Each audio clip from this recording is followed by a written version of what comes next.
यमे रागावलीस का ग माझ्यावर? पण तू काही बोलू नकोस माझ्याशी. खरेच चुकले ग माझे. तेव्हाच हट्ट करायला हवा होता. पण आता आले ना, आता अशीच रुसून बसणार आहेस का तू? झाले घराचे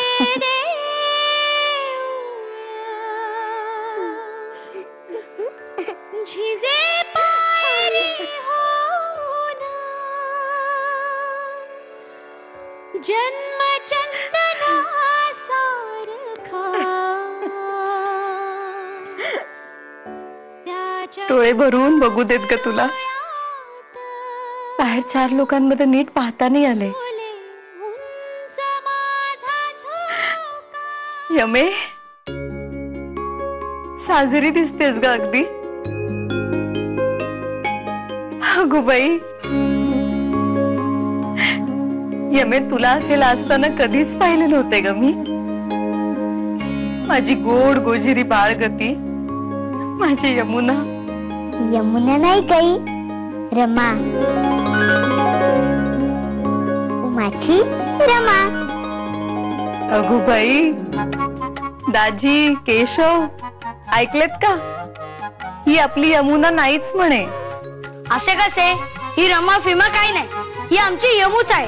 आपले ढिगभर दागिने घातले म्हणजे रमा झाली का ही? यमे, आता आम्ही फक्त लगोरीच खेळतो. तू पण नाही, कावेरी पण नाही, म्हणून भावला भावलीचं लग्नच नाही. हो की नाही रे? हो. त्यामुळे आम्हाला फार कंटाळा येतो. आणि आता तुझे स्वतःचेच लग्न झाले ना, मग काय. ए यमे, तुझा धोंडा कसा आहे ग? केशवा, काहीतरीच काय बोलतोस? धोंडा? अरे केशव, धोंडा नाही काही. मग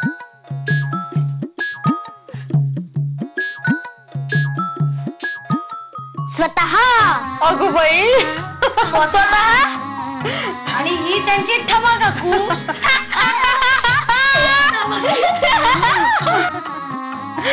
यमुने, अगं पापणी लवायचा अवकाश. पुन्हा रुसलीस? किती ग रुसतेस? तुझा रुसवा काढणारी बरीच मंडळी दिसतात इथे सासरी. हे माझे सासर आहे ना, इथे मी नाही रुसत. तुम्ही आलाय ना म्हणून रुसतीये.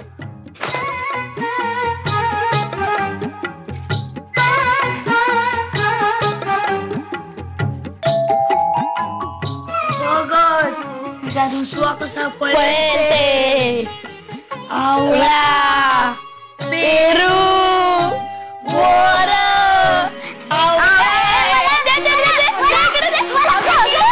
अरे नका त्रास देऊ तिला.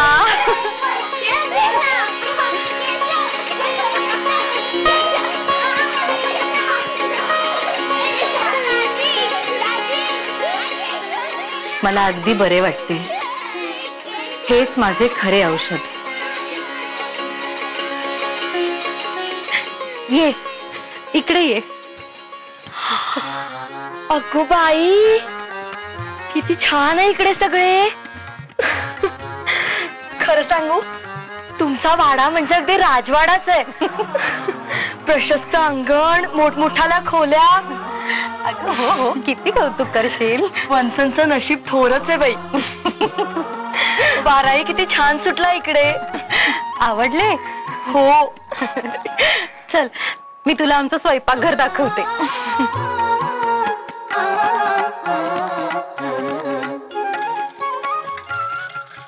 या आलात, ठेवा ते तिकडे आणि भाजी घ्या निवडायला. आपण काय त्या फक्त कामाच्या धनिणी. मालकीनबाई फिरतायत विहिणी सोबत आपल्या मंजूळ आवाजात गप्पाष्टके करीत.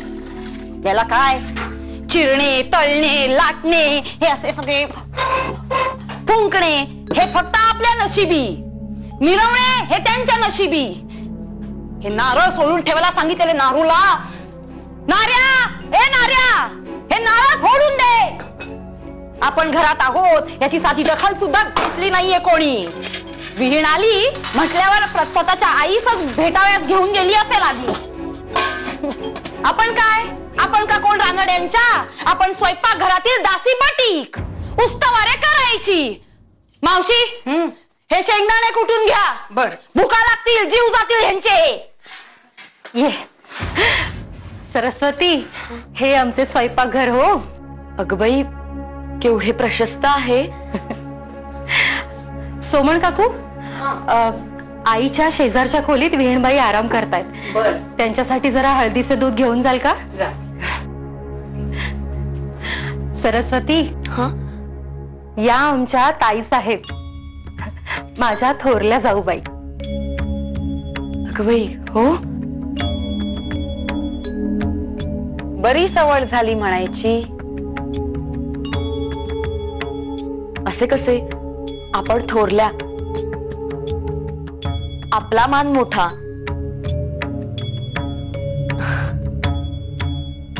नमस्कार करते हो.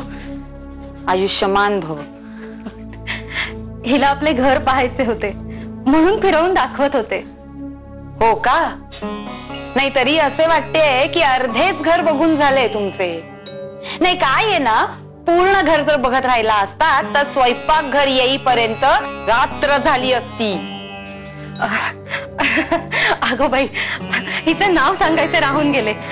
ही आपल्या रमाची वहिनी सरस्वती. ते काढले हो आम्ही. आणि सरस्वती, ही आपली दुर्गाक्का, रमाची वंश. नमस्कार करते हो. नको नको, आपण दोघी एकाच वयाच्या आहोत ना. असं कसं? तरी मानाने तुम्ही मोठ्या.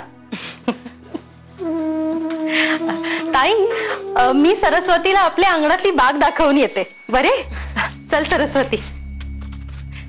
दाखवा, बाग दाखवा, परसदार दाखवा, जमल्यास विहीरही दाखवा.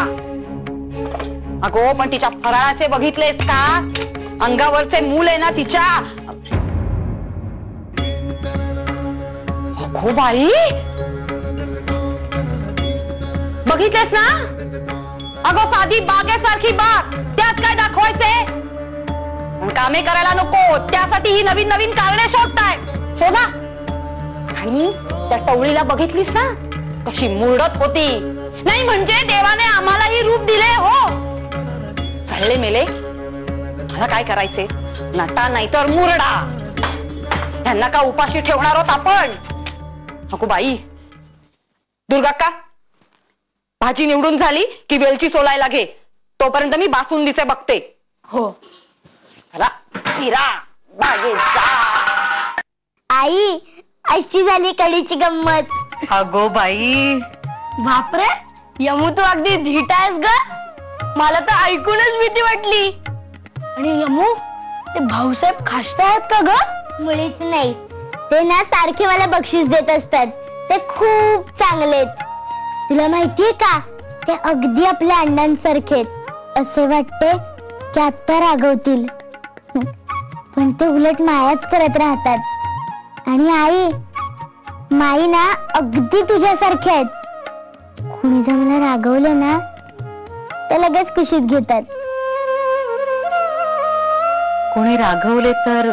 म्हणजे मुद्दाम नाही, पण तुला नव्हते का सांगितले मी ते मोदकाचे तुपाची धार?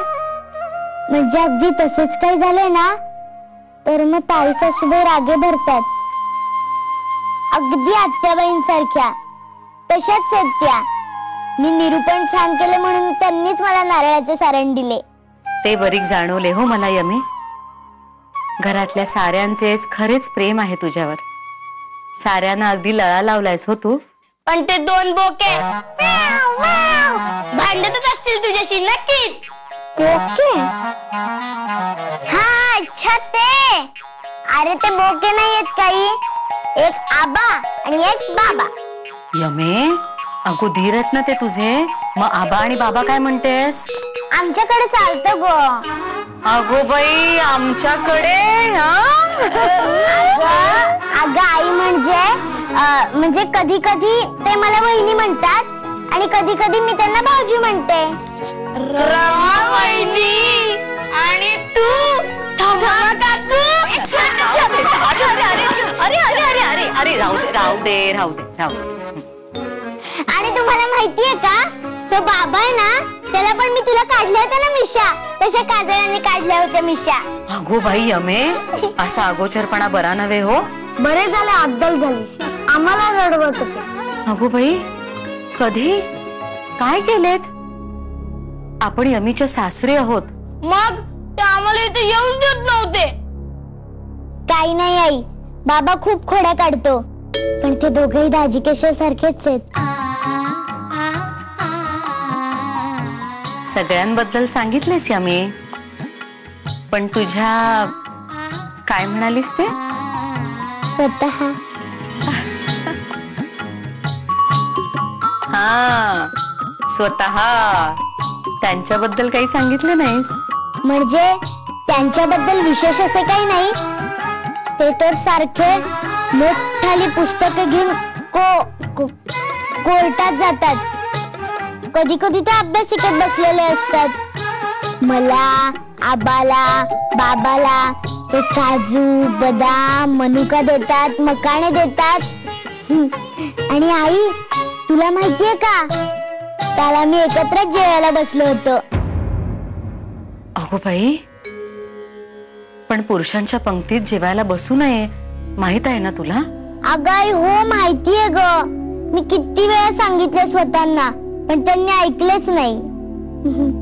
आणि आई, तुला माहितीये, मला तुझी खूप आठवण येत होती आणि तेव्हा मी रडत पण होते.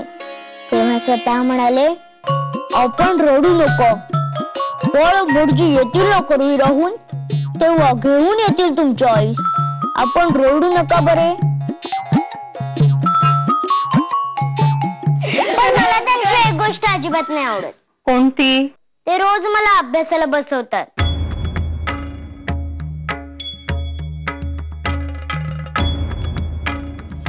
या दिवशी त्यांनी मला मोठाले भाषण दिले आणि सांगितले, तुम्ही जर अभ्यास केला नाही तर आम्ही दूधच पिणार नाही.